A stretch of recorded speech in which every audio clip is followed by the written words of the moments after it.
And just like that, yeah, you can hear my throat, right? Oh, man. Hi, everybody. I'm what's left of Russ Kane. This is the Midday Show. God knows where Neil Long is. He'd be around eventually when he can come out of his boudoir. I sound worse than I actually am. I don't know. It always goes straight to my throat. Anyway, there we are. Colds are very, very boring, dull things. I hope you had a nice weekend. I hope it was good. Ladies and gentlemen, you know him. You vaguely like him. I was going to say love him, but no, you love him. Neil Long. He's there. The man. Hello, how are you? I've got a cold, so I've been feeling rubbish for the last few days, and I've got a heavy week ahead of me with funerals and memorial services and other things and stuff coming up. Ian in Southampton, hello, Russ. Get well soon. Thank you so much. How are you? Much more to the point. What's going on? Yeah, I'm good, thank you. I don't have a cold. I had a nice weekend. Oh, good. I went to comedy last night just to see some new comedians, see who's out there. Any good? Saturday, and did you get inspired? Did you get inspired, or what did you do? Yeah, I found one that I'd quite like to book. But you do that, you see people at night, so you think, I can still see you. If you're doing that, I can still see you. I still see you. Look, I can't see you. I can see you. Peekaboo. Yeah. Oh, you froze. And then Saturday spent time with my daughter. Can't see you. Friday I had my own comedy night. I wasn't performing, but I was co-running it with Emily Kate Owen, who's presented on this show before. Has she now? By Jiminy Cricket. So and I've got she has, and you know all about it. And it went very well. Should we go to Fife in Scotland? Let's go rushing up to Fife in Scotland and say a big hello to Sue Sleet. Hello, Sue. Just not far from the beach in Fife in Scotland.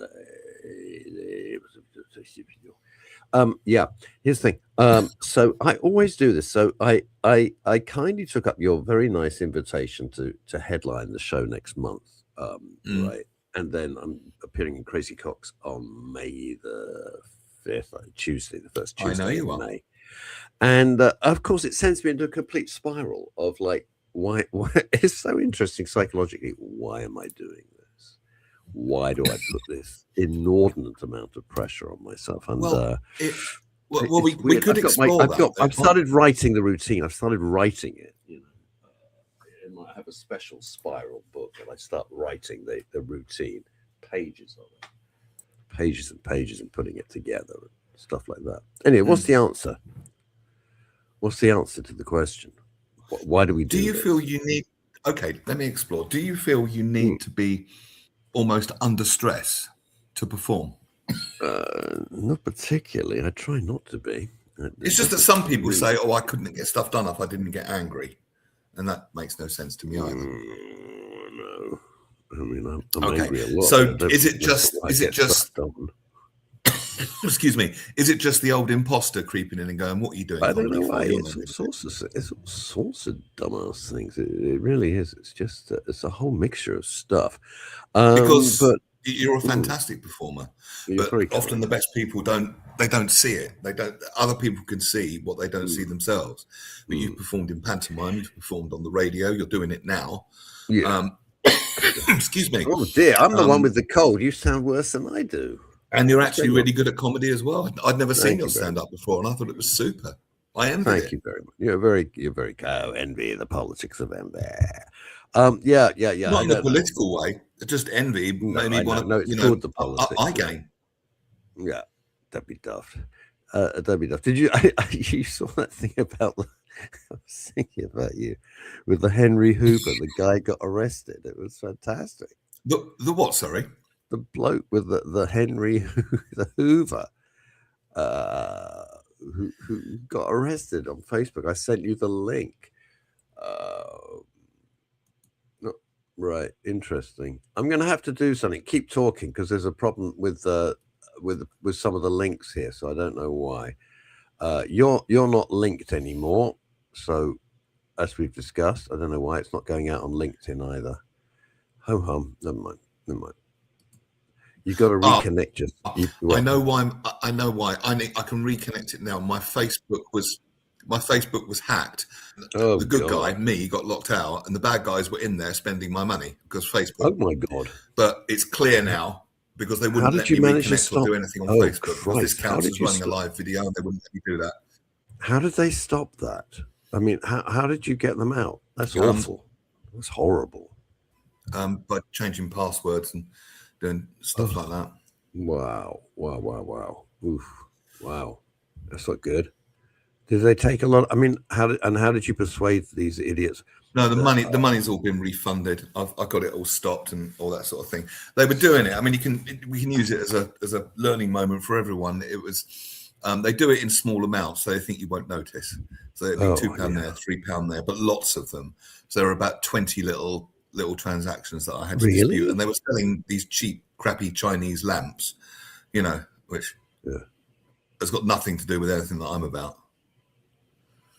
But what about the Neil Long House of Lamps business that is so successful in Tolworth? Oh, I asked you not to tell anyone about that. It's my little You said it was hustle. nothing to do with you, but when I went to the Neil Long Lighting Emporium, no, that's the scammers. They're there. They're using my name. They're doing everything. They've even got premises now, and they're using my name. It's terrible. A 6-story premise with £5 million worth of stock. Wow, that's a scam, isn't it? That's a scam and a half.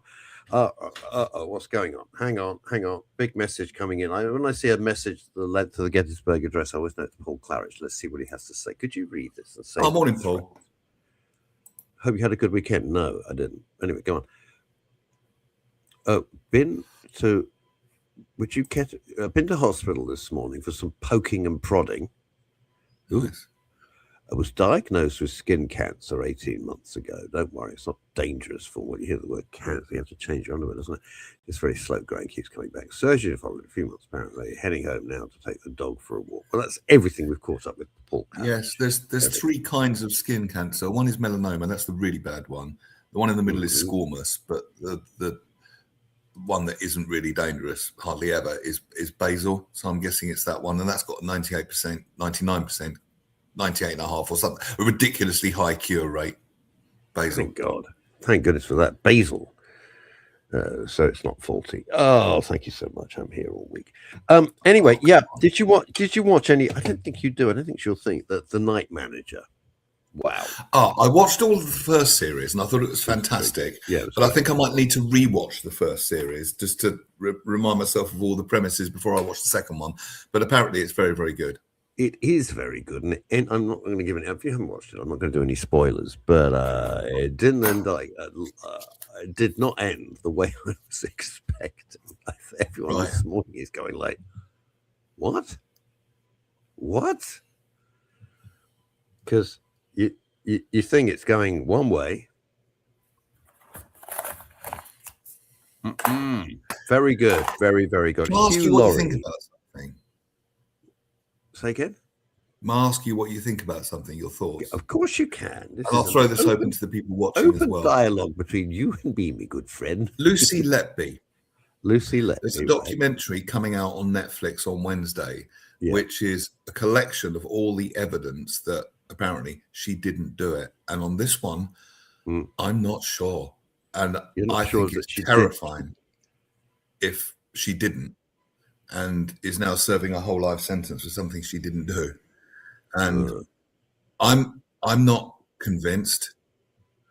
Expand. You're not convinced that she did do it, or you're not convinced she did? I'm not convinced that she did do it. Wow. Wowza. Okay. I think there could be. I wasn't at the trial, obviously. And documentaries can create their own narrative. I know this. They can be skewed one way or the other. That's the whole. They can be, but I just don't know, and it worries me. Now, for those of us with a terrible memory, just give us a brief reprise of who Lucy Letby is and what she's alleged to have done. Lucy Letby was a nurse, and she was convicted of, I think, the murder of 7 babies and the attempted murder of 7 others. Christ. But there's these people saying we've got apps, and these are professional people. They're not just random voices. These are properly, the top scientists, top everything that have got together and said, no, it cannot have happened because of this, and none of this was presented at the original trial, apparently. And I just don't know. The problem is, it's such an emotive subject. You know, you're thinking about the death of babies. It doesn't get any more emotive. I've debated this with myself. I have these little debates with myself from time to time, Russ. Yeah. And I think what's worse. Sorry, we've got a slight delay today. I don't know why. Yeah, there is. It's weird. Go on. You carry on. I can hear you beautifully. I'm clearing my glasses so I can see as well.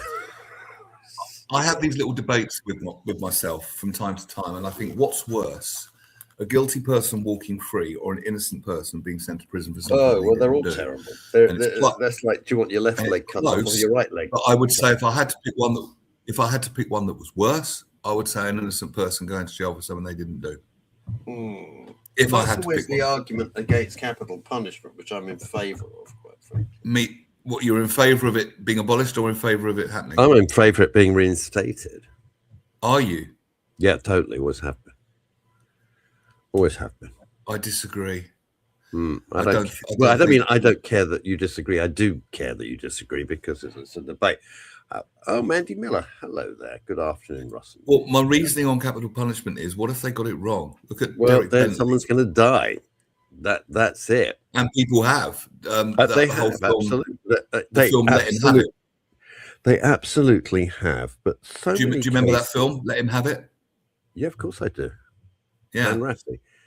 Hanratty. Let him have it. Yeah. Did you mean let him have the gun or let him have it? Yeah, that was the huge debate. They were on a rooftop being chased, and he yells out, "Let him have it." In other words, the debate is, did he say, "Let him have the gun," or "Let him have it, shoot him"? I don't know. This is a good point from Ian. This is very interesting stuff, Neil. Bless you for this. If Lucy Letby eventually is proven innocent, who's guilty? Well, God knows. I don't know. It's beyond our pay grade. I'm going to put an overarching comment over the Lucy Letby and everything else stuff. I have zero faith in the police at the moment, and I have zero faith in the judiciary. I think they've both been horrifically compromised, infiltrated, biased, and I think this country is in the most god-awful mess. I have no faith in the judiciary at all. None. Absolutely none. And it's going to be a monumental uphill struggle to drag this country from the mire which it is in now. Mandelson, a perfect example. A slimy, creepy, revolting human being who has crawled his way back to power at least 3 times when he should have been sent to the boondocks of, the footnote of history. And he was allowed to resign from the Labour Party this morning or last night. He should have been fired, but they always allowed him to resign, like the guy in the West Midlands Police. Oh, he retired. Retired. He should have been fully investigated. He was allowed to retire. Oh, here, Kimmy Lashmar. This is this is very interesting. Kimmy, I was once called to be a juror at the Old Bailey, and I was so stressed about it, and all day waiting there, and was told not needed. I almost threw up. Well, you're a sensible person. You're with 11 other people. You're going to come to a decision. Ian Surbiton wasn't let him have it. The Craig and Bentley case. Yeah, I think. Yeah. There was this really. You're right. Go on. Yeah, it was Derek Bentley, who was simple as well. Yeah, he was. We call it special needs nowadays. Yeah, but he was simple. We call it. I think on the midday show we're allowed to say he was simple. It's not being rude. He was not the full shilling. Yeah. He wasn't the whole shilling. You see, this is what I worry about, Kimmy. I'm with you. I do worry about that. It's frightening. And that's why I don't agree with capital punishment. And also, I don't think we've got the right to take anyone's life. I don't know if that makes me a bit of a Buddhist or something. Well, they didn't have the right to take the life in the first place. I'm just tired of it. I know, but if you play it by an eye for an eye, the whole world will be blind. I know there's a big part of me that goes, yeah. It's a big part of me. I get that. I really do, Neil. I get that. I'm just so sick of people playing the system, playing the victim, perpetrating most appalling acts of violence, and just breezing away. I've got to take this call. I am so sorry. My apologies. That's all right. I'll take you off for a moment. It's got a bit serious, isn't it? I've got something very funny to show you in just a minute, though. I'm looking for a guest for Wednesday as well. So I will put out on this lovely little media place, Lightbulb, and we will have a very interesting Wednesday guest. Any particular subjects you'd like me to deep dive into on Wednesday, Ian or Kimmy or one of our regular listeners who's tuned in, let me know. If something interests you, we can deep dive into it. Kimmy, I'm definitely with you. I do fear innocent people being framed. And when I did jury service as well, I found it fascinating. It wasn't a particularly serious case in the grand scheme of things. It wasn't nice, but it wasn't murder or anything like that. It was someone allegedly setting their dog on someone. And what I noticed was I actually thought he was guilty. And I think a lot of us did. And here's the technicality. On the evidence presented, I couldn't find him guilty. The evidence for me wasn't strong enough, and the defense was very good. The prosecution, he was like the spitting image character of John Major, very much like this. I put it to you that you did this, and absolutely rigid.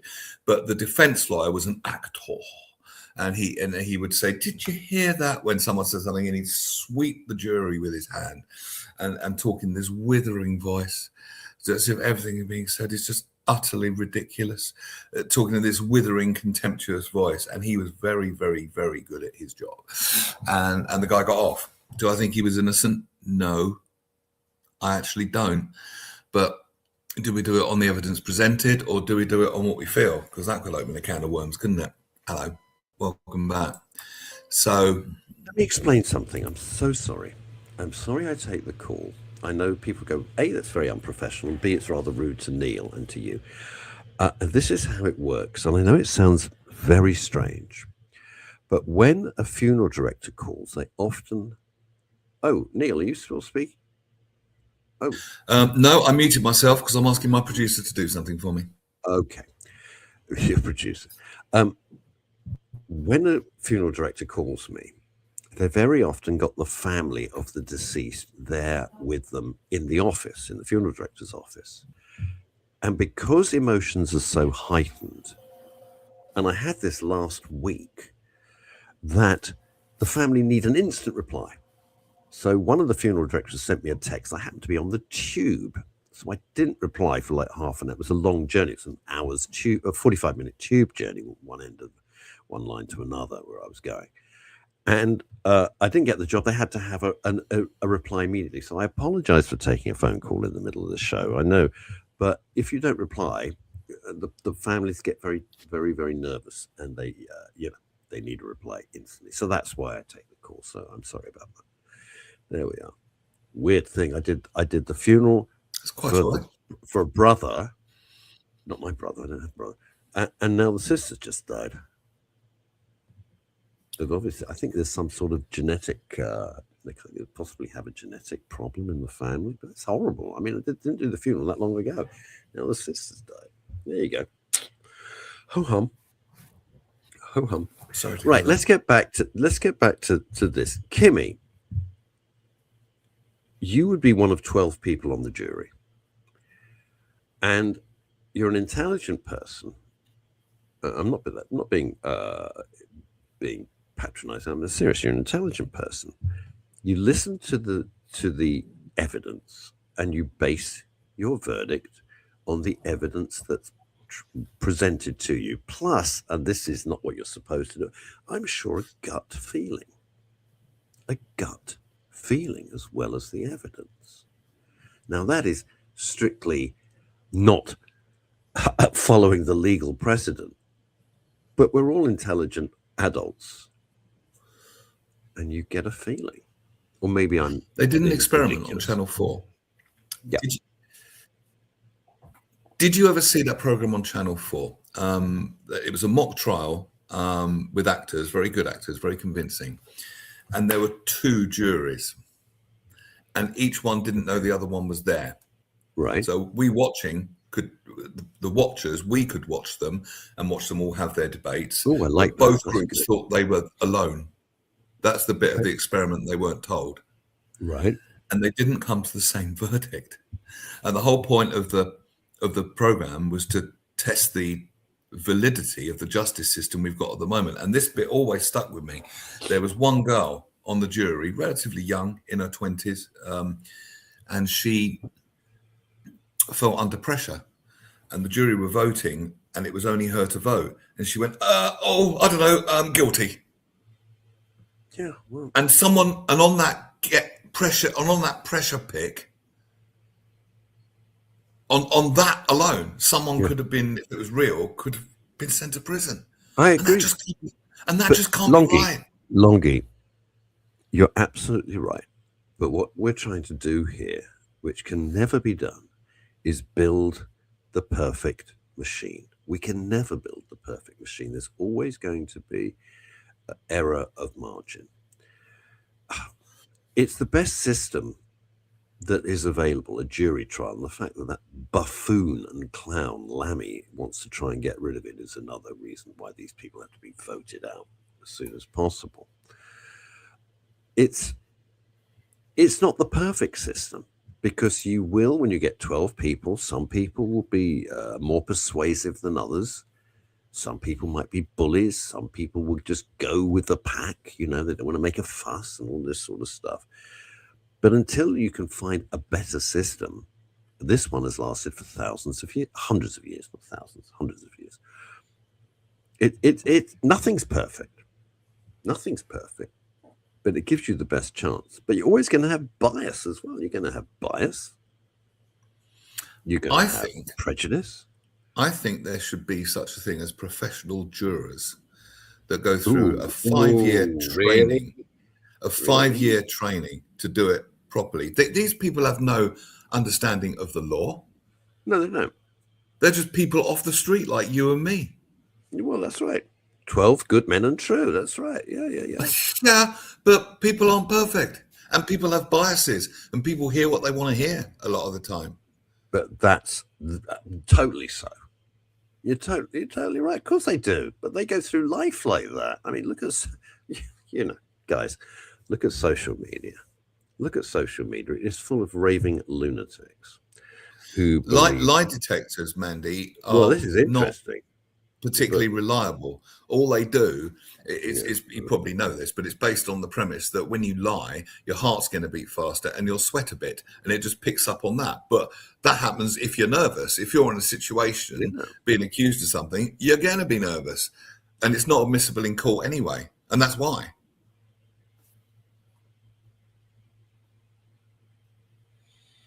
What is this? I'm friends with... sorry. I mean, who knows? You're never going to get the perfect system, but it's about the best system that we got. The only other way is that every trial, you do away with the jury, as a supposition. You do away with jury trials, and you have 3 judges, so they have to come to a unanimous verdict. You can't have 2 and 1. And they do it with their judicial expertise and their understanding of the law. But there's so many... Then you run the risk of it becoming too legalistic. Yeah. And the law being applied like a blunt instrument. What, like for sending a hurty text? Just unbelievable. It's just unbelievable. This system is so corrupt. This country has become so corrupt. It's terrifying. Terrifying. I mean, I've just got to say it. They wouldn't allow a Christian march in London. The Christian march in a Christian country that is the United Kingdom. They wouldn't allow a Christian march this weekend. But they did allow every piece of filth to march the streets and support the Iranian regime, Khomeini's regime, mass murdering. They thought that was fine. Who the hell's making these? And what was the reasoning for this?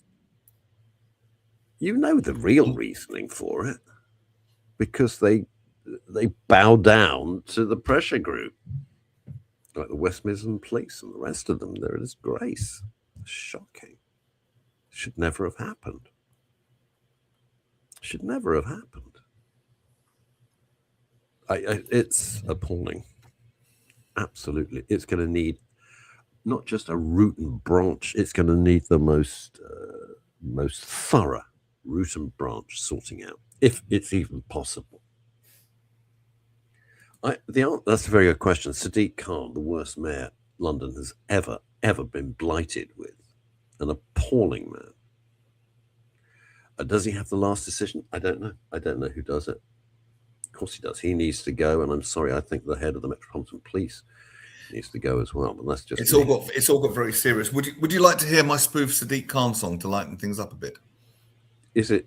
I'd like to. Yeah, why not? But it has got serious, because sometimes we've played it on here before. It's suitable, don't worry. We do get to right. Play it. Okay. Here we go. This is from Neil Longie. No, I haven't got it ready yet. I'll need a couple of minutes. Oh. I'm not that quick. She cried. I thought you did. I thought, who feels free? It's really interesting. Tom Cruise has given up. He's got a £35 million home in London, in town, and he's leaving. He says London's too dangerous. This is the guy who flies on the outside of aircraft at, God knows how many thousand feet, does all his own stunts, and he finds London too dangerous. Kind of telling, isn't it? It's kind of telling. Right. You've got something else to download GPG. What is that you've got? Well, it's what we were talking about earlier. You mentioned the guy that got arrested for the Hoover thing. Yeah, I did. Excuse me. I did. And I don't want to shock anyone. All right, stand by. If you're easily shocked, look away for a moment. Okay, so would you just like to revisit that story? Well, the story was that Neil, we have to go rewind to the beginning. When I went to see Neil stand up, which cracked me up a couple of years ago when he was in the Marquee, and he does this whole routine about a Henry Hoover and rather naughty acts with a Henry Hoover. I'm trying to be as polite as I humanly can. And it's fantasy. It's just a joke. It's fantasy. Of course, it's fantasy. Well, what I'm saying is based on real life. Okay. And then I saw this news thing. I sent it straight to Neil because I thought, my God, life is imitating art. It's so weird. That's the premise. So, have you got the news thing there? Well, no, you haven't. What it is.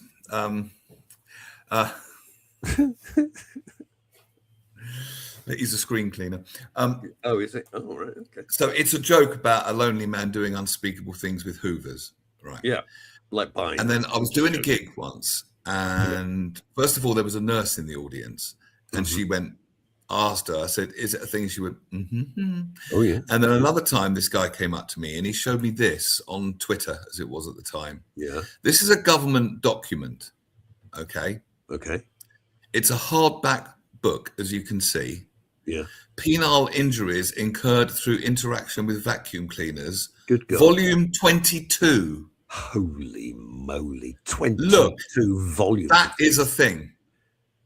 It's got the official government logo on it. Insignia. That's hilarious, isn't it, really? Volume 22. Oh, nothing sucks like an Electra sucks. And I tell you what, Dyson Ball Cleaner is really inaccurate marketing. Did you know that was actually an advertising slogan, which always made me laugh because I had so much fun with it? Nothing sucks like an Electrolux. I know. That's you in can't my say song. that now, but that really I was do. I say it on stage weekly. Oh, you do? Yeah, you. It's very silly, isn't it? It's very silly. Right. Have you got your movie now? Your film. Okay. So, well, you're not a Sadiq Khan fan, obviously. So, I am not. I think I think he's a shocker. I think all right. What's for you then? Khan, Mr. Khan. You can call me Sadiq Khan. I'm talking fast about diversity. Khan, Mr. Khan, you can call me City Khan. I'm 5'2", I come up to your knee. Ride a bike, dodge a knife in a great city. Anti-vaxxers driving cars are offending me. Use a bike or an Uber, my car is through. You wanna clean the air, I'm turning it blue. Baby, baby, when I look at you, I see 12 pounds 50p. It's not about your health, it's about my wealth. It's daylight freaking robbery. I'm gonna empty your wallet, spend it all on cycle lanes. And when you can't drive to Sainsbury's, I'll blame Tory Brexit again. I steal from you, Les. Think I love you, Les. I fight for two. I'll steal from you.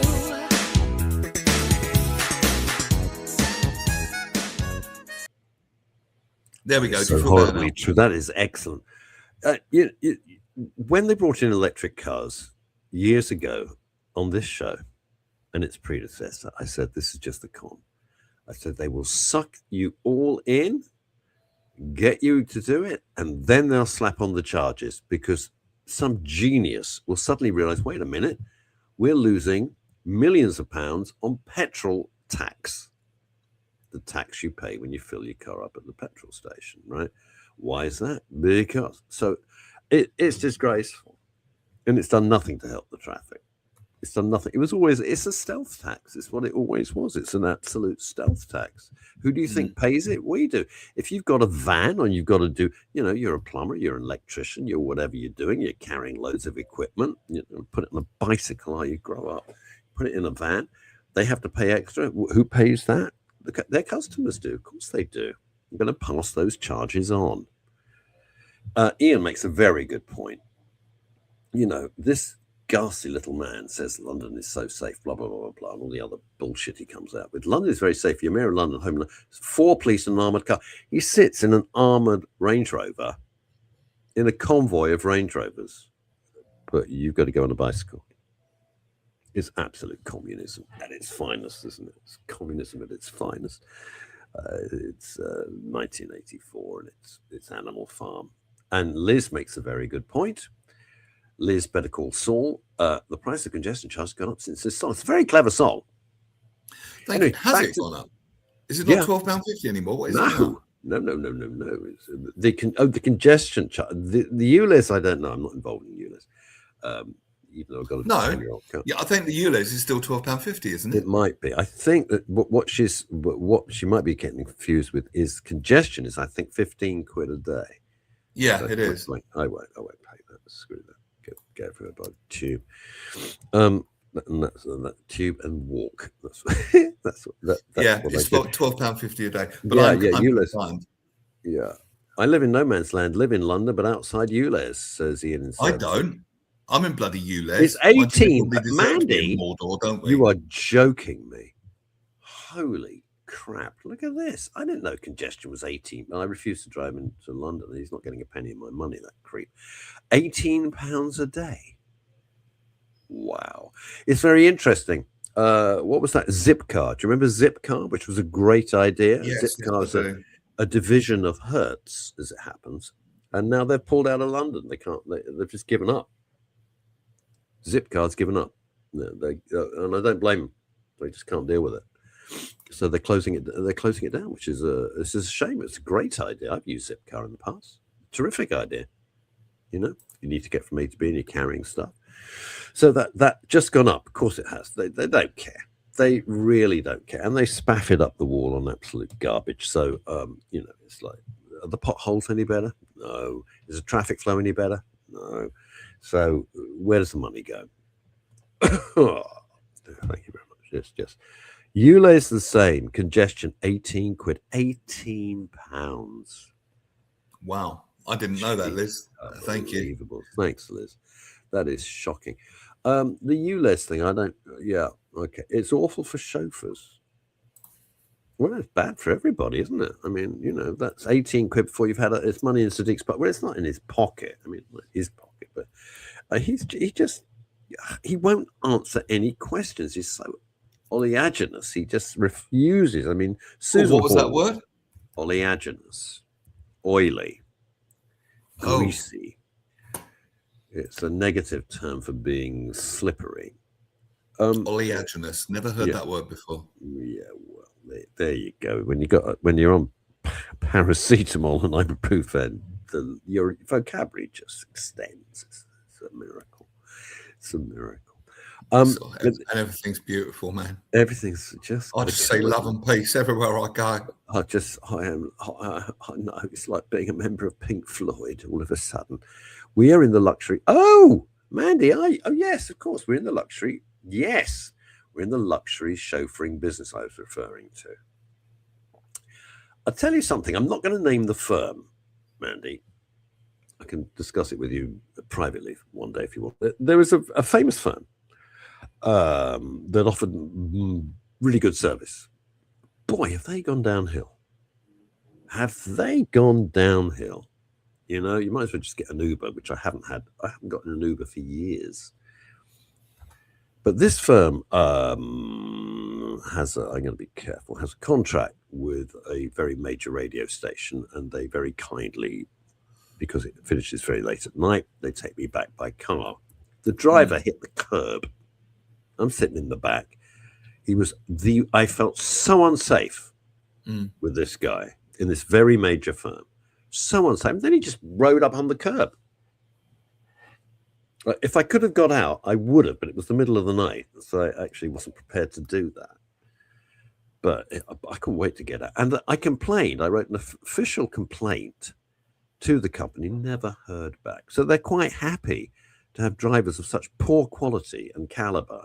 This guy was dangerous. This guy was seriously dangerous the way he was driving. I don't normally get a nervous passenger. I thought we're going to have an accident. He doesn't know what the hell he's doing. Well, Simon, you may know the firm I'm talking about, but I'm not going to discuss it. I'm not going to name it. Yes, Mandy says, I know who you mean. We run a lot of business because of their inefficiency. You know, it's like everything else in life, and Neil would know this. You're as good as your last show, as you're good as your last stand-up, or you're as good as your last funeral service, or you're good as your last wedding, or whatever you last did, or you're good as your last meal you served in your restaurant. And if you want to keep your reputation up, you cannot have people like this working for you. You cannot have this level of inefficiency, turning up late, being surly, and being shit drivers. Sorry, you can't. You're there to do, you know, it's like running a restaurant. You can't serve bad food. People go elsewhere. I agree. There you go. You've just got to be on your game the whole time. Interesting. So I'm wondering why we do these things to scare ourselves. That's what I'm thinking. Right. Speaking of which. Oh yeah, we went on a right tangent, didn't we? We kind of did. But when you come off stage and when you stormed it, as you will, let's say at my gig, will you be happy with yourself? No. Or will you go? Because when I used to work at Capitol, I used to snoop the show. Okay, and the snoop, for the uninitiated, you basically put a cassette tape in, back then. And every time you put the microphone up, it starts recording. You put the microphone down, it stops. So it cuts all the music out and you can just listen to your links. You listen to And I used to drive home listening to that and criticizing. And eventually I stopped doing it because it's not good. And the belief that you're only as good as your last whatever, that's not really helpful as well. It's not helpful at all. These are unhelpful beliefs and they might be worth challenging a little bit. You know, clearly. Well, I'll tell you something interesting. Clearly, you are good enough, and because if you go around thinking that, it's going to change your internal state, and then if your internal state changes, then you won't be as good because you're not in the right state to do it. No, you're 100% correct. I made the mistake of watching one of my funeral services back online. I'm getting lovely 5-star reviews. Every review on Touchwood is a 5-star review. People are very, very kind. It's lovely. I got about 64 reviews at the moment. Oh, that's fantastic, Russ. All 5-star, right? Thank you. But I watched it and I hated it. And then I thought, well, hang on. Everybody else is very satisfied with it, very happy. They don't have to write a review. They don't have to rebook me. But I was like so hypercritical. I didn't like the way I stood. I didn't like the way I looked. There's nothing I can do about that. My age, I didn't like the whole thing. I got really upset. I won't do that again. But like you, I watched it to improve. I thought, right, like you with your Snoop tapes, thinking, right, what could I have done in that link between ABBA and Jethro Tull, whoever it was at the time. I don't think we were playing much Jethro Tull. Very little Jethro Tull.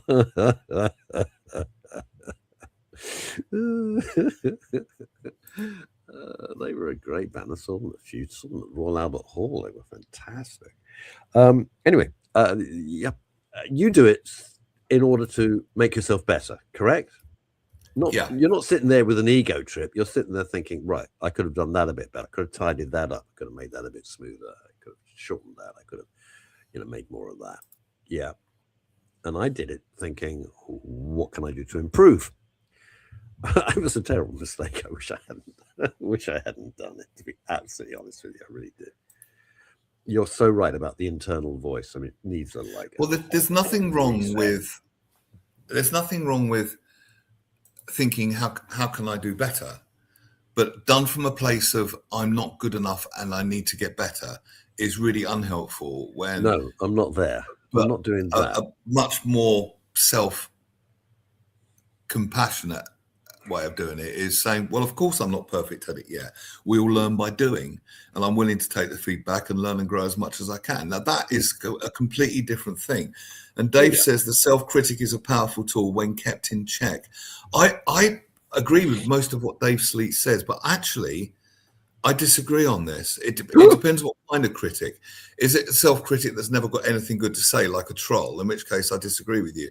Or is it the being able to sort of dispassionately and fairly assess yourself and adjust from there? That is such a fine line. That is such a fine line. And that's a skill. And that's a skill in and of itself. And I as I say, I agree with 99.9% of the things that Dave said. Apart from that one.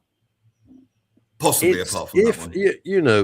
It's finding the sweet spot between beating the crap out of yourself 24/7. Hello. And then but you can't improve that way. You cannot punish your way to success. No, I know. It's like trying to screw for virginity, bomb for peace. Steady on, old chap. Did you talking about screwing for virginity? I'm sorry to change the subject for a second, but I couldn't help it. I was pretty sarcastic this morning on Facebook. I was surprised. It was the Grammys, which means nothing to me. So I don't follow it any more than the Oscars. Not interested. But it was the Grammys yesterday. I think last night in was it New York or LA? Probably LA. And the singer turns up. And apparently she's quite a big deal. I don't know her name. I can't remember it. Pretty girl. But she's wearing this dress. And I'm like, what the actual hell is this? And the dress is attached to her nipples. So all her breasts are exposed. Yeah, it's unbelievable. You'll find pictures of it. She's all over the media. What makes you think I haven't? They're all over my wall already. I'm going to have to talk to your girlfriend, aren't I? Again. Intervention. Another intervention. Not again. Again. I'm exhausted. The bloody mileage I've got coming from here to near where you live is just exhausting. Anyway, and I wrote, and what I did, I put in quotation marks, how dare you objectify me as a woman? And I'm like, what does that do? It garners a lot of publicity. But you want to be taken as an artist. You want to be taken seriously as an artist. Why are you dressed like that? I mean, fine. But you can't have it both ways, Mrs. Fanar. You can't have it both ways. I mean, if you're going to dress provocatively, then there is going to be the male gaze. You've never seen photos. You can't say then I'm being objectified. No, or because that's like saying that you should ban men from ever being attracted to women ever again, and that it's bullshit. Let's just cut to the chase. It's absolute bullshit. You know, you want to dress up, arrive at the Grammys dressed like a stripper. Good luck. It's your choice, okay, but then you cannot ever then say, "Don't you dare objectify me as a woman. I want to be treated as an artist." No, you know, it's like a male singer coming with his willy out and then just expecting everyone to go, "Well, I'm just here because I'm expecting you." It's nonsense. It's nonsense, mind you. We've got bigger things to worry about in the world than somebody I've never heard of turning up looking like I just stepped off page 3 of The Sun from 1986. I mean, it's just I don't know what goes through someone's head that they make a decision like that. I think that's the point that fascinates me.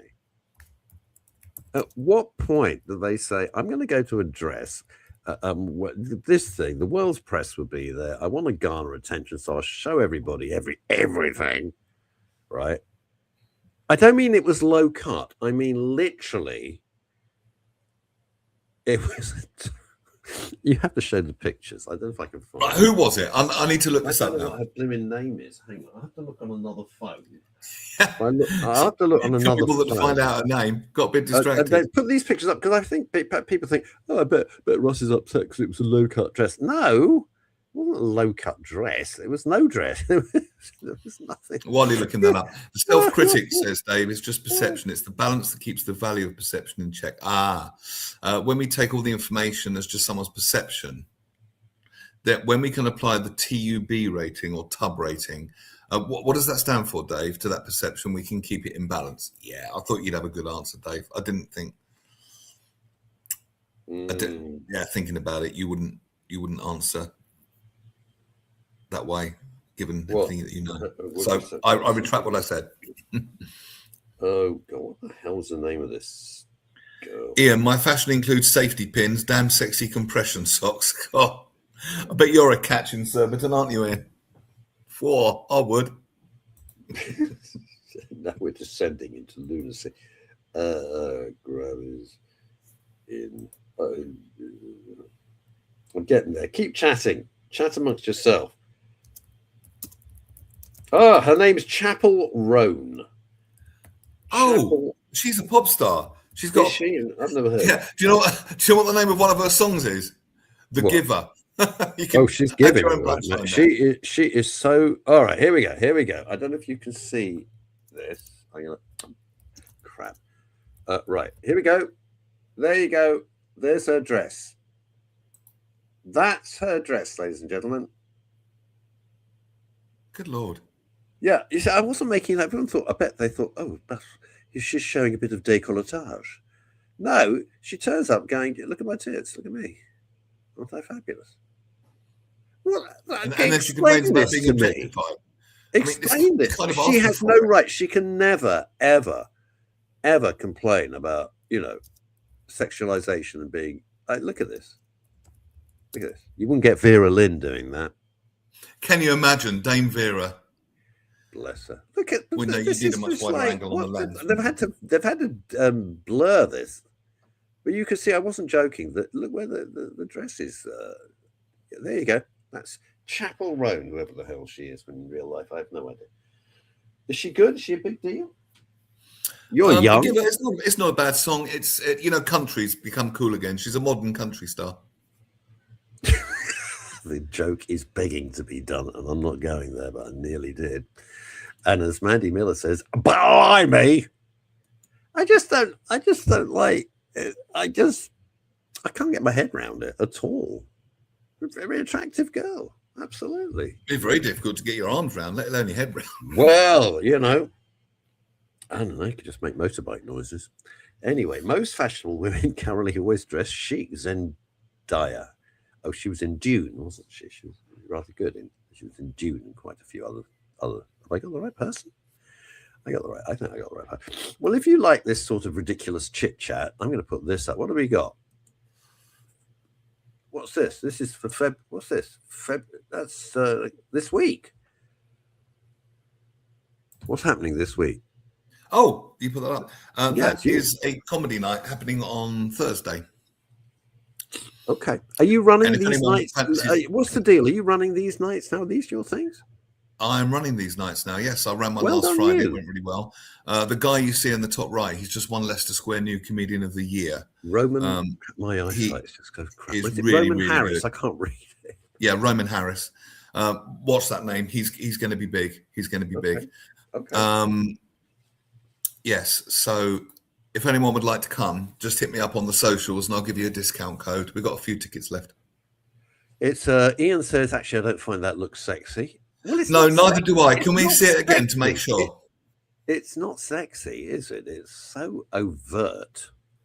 It's attention seeking. Look, I'm a bloke. I don't mind a nice pair of boobs. Don't get me wrong. However, you can't go dressed like that and go, "Oh, I'm being objectified." You can't have it both ways. I'm not saying she has said that. What I'm saying. Oh, in that case, I retract that. No, I thought you said she had. No. What I'm saying. Oh, I beg your pardon. Then. What I'm saying is this: that women have fought quite rightly for equality for years, to break through the glass ceiling, to be treated as equals. That should never have been the case, but it was. It is. Yes, you absolutely. can't. So there's no point. There's no point in trying to rewrite, thousands of years of history. That's how it was. It's taken a long time to get where we are, which is why I hugely object to the trans movement, which is an insult to women. I hugely object to men taking part in women's sports. It's an insult to women. And then when women are saying we want to be treated not as sex objects, we want to be treated as whatever we are, as good singers, good mathematicians, good accountants, it doesn't matter. And then that turns up, it sets the agenda. And I'm not a tree hugger, as you well know, but it sets the agenda back. Because all you've got is everyone going, whoa. We're back to Sid James and, the Carry On films, which I adored. But it was of its time. Benny Hill was hilarious. Of its time. I don't criticize it because I loved it. And I still find Carry On films fabulously funny. I still find the Benny Hill chases funny. No, that's the Muppets. You're thinking of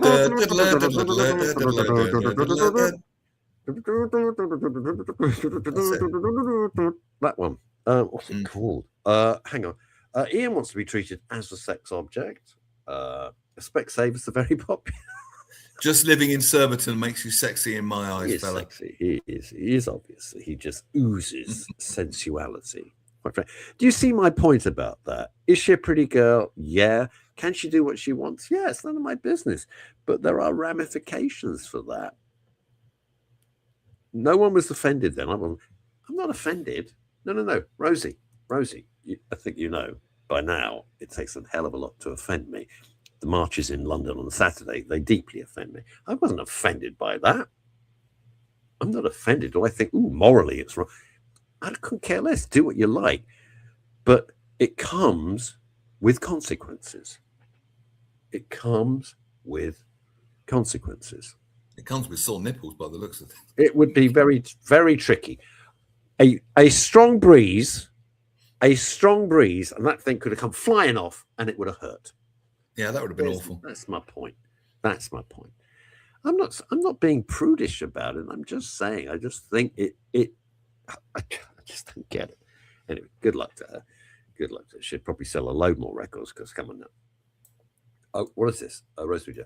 Oh, no, I've just come on. I mean, women weren't affected. No, people love Benny Hill. Benny Hill was great. But it was just fun, wasn't it? It was just silly. Just funny. Tits and bums and silly like the Carry On. Oh, well, Mandy. Oh, we're getting into a very... there's so much I could talk about this. Because unlike most people... someone I know extremely well worked with Harvey for many, many years. Okay. Many, many years. And so it's far more nuanced than you think. Was he a monster? Yeah, absolutely. Was he a genius? Yeah. Were people... look, film industry. Isn't it? Film industry is a sleaze pit, all right? And some people are prepared, men and women. Let me just be clear, men and women are prepared to get there on the basis of their talent. And there are still people who are willing to sleep their way to the top in every profession. Let's stop pretending I would sleep my way to the top in radio, but nobody would have me. Well, you did, and look where it got you. That was the exactly. Problem. That was well, you weren't that good. That was the problem. The reviews weren't good. The Snoop tapes, they did Snoop tapes.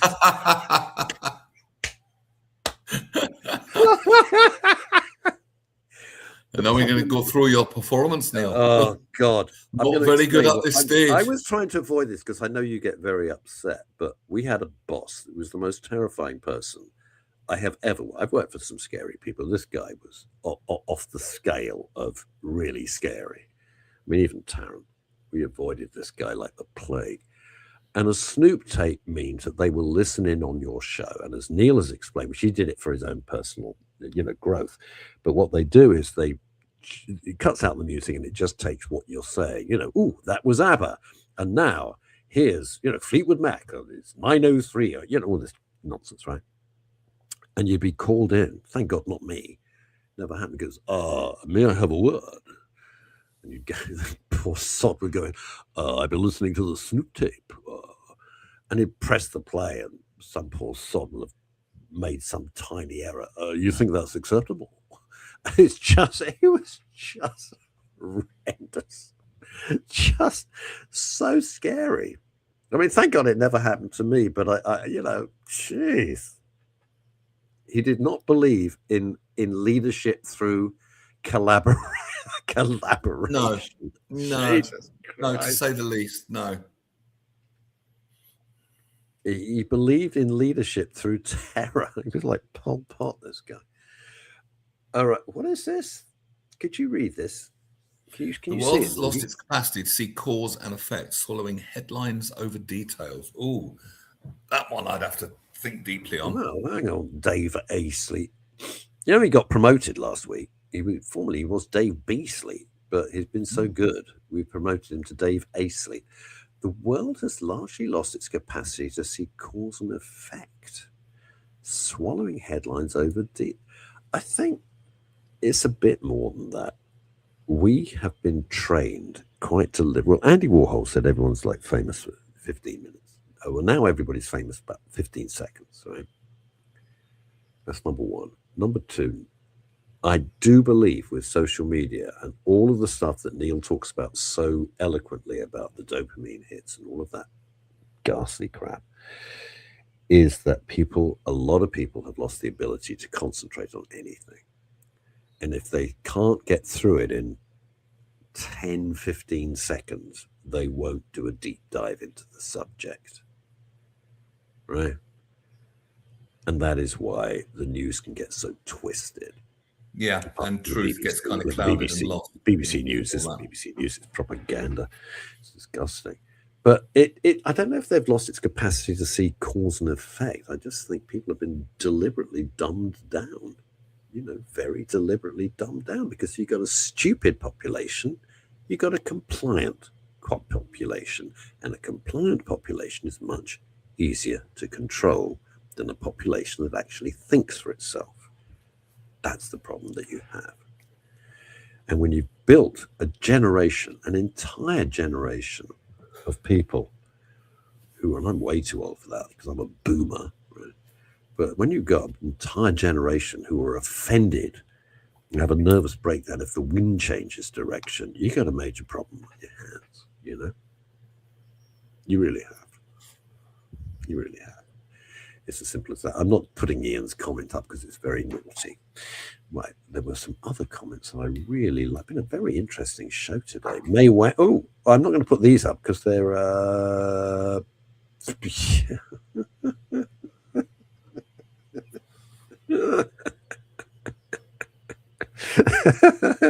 I love the fact this wonderful audience all over the world is just grown up. Filthy.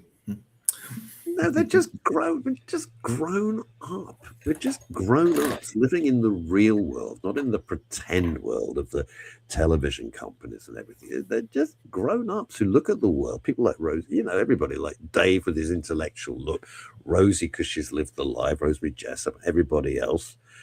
Filthy. It's like, is it harmful? Is it terrible? It's just funny. Funny is funny. If you find it funny, it's funny. If you don't, you don't. Doesn't mean it's not funny. That's the whole thing about comedy. And Neil's the expert on that. If you find it funny, it's funny.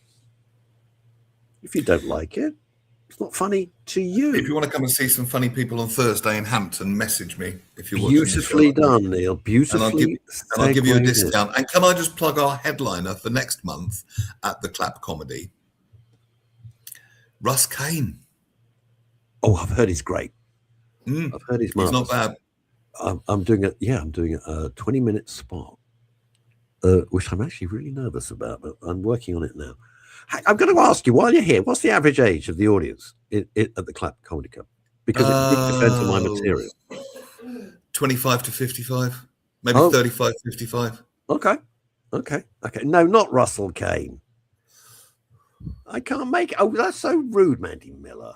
Well, you can come to my Crazy Cox gig in May, Mandy. Come to the Crazy Cox gig, which I'll be plugging later. All right, everybody. Thank you so much. Thank you, Neil. You've cheered me up enormously. Pleasure. Everybody watching and listening, you've cheered me up hugely. That's not your job, but you were just mentioning it. Thank you so much. Longie will be back on Wednesday with his normal irreverent humor. And he may have a guest. I don't know yet. I meant Thursday. Oh, this Thursday, right? Anyway, yeah.